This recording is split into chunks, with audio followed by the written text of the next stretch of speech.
Browns face Daniel Jones. We showed this a little bit earlier in the week, and I wanted to get your reaction to it. I was shocked. So Daniel Jones has fumbled 46 times in his 62 career games. That's over 74%, almost 3 out of every 4 games. He's been sacked 6 times in 2 games this year, 10th most in the NFL. When you've looked at Daniel Jones, what have you seen? I'm really concerned with some of the developments now because look, last year you could say, okay, the Giants were they were the second or third worst team in football, right? Or however you wanted to put it, the wins and all that. But their offensive line, they're the lowest graded offensive line in the league, and obviously no receivers. Right now, even when Jones is in a clean pocket, there's a lot of throws he's not making. And last week they had to target Malik Neighbors 18 times just to get their offense moving.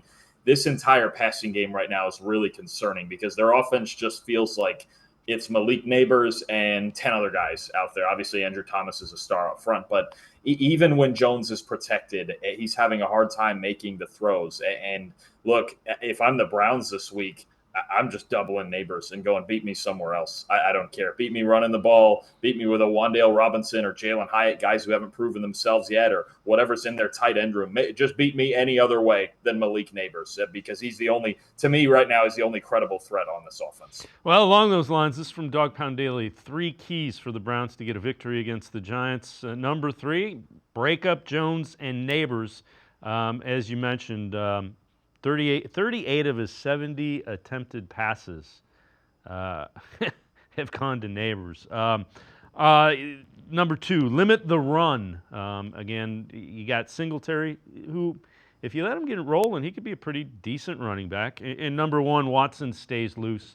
And he looked much better in week 2 than he did in week 1. As we mentioned, there's probably going to be some pressure on him because Giants' front's pretty good. Do those sound right? What do you think some of the keys are for the Browns to get a win at home against a team they probably are better than? I don't want to say definitively, but they should probably win this game at home.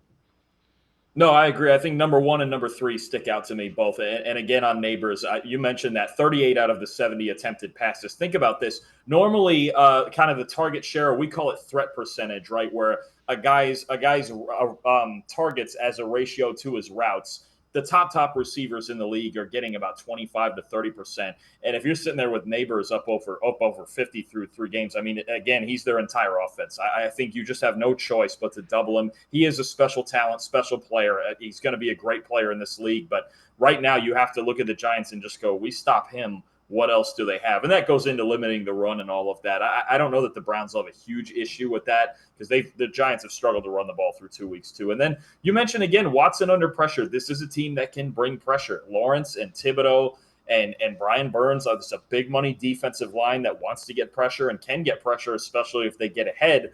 Last week, Jaden Daniels made plays with his legs, and he got rid of the ball quickly. We'll see if Watson can do the same thing against the Giants as Daniels did. Did it last week against Jacksonville. Honestly, you look at Watson's best plays, they came under pressure. They came when he was on the move. They came because of that, because he was cool under pressure, like you just mentioned. So that's going to be a factor. But I do think as long as Watson doesn't make mistakes under that pressure, the Browns they should win this game. There isn't a whole lot of reason talent-wise that the Browns should lose this game.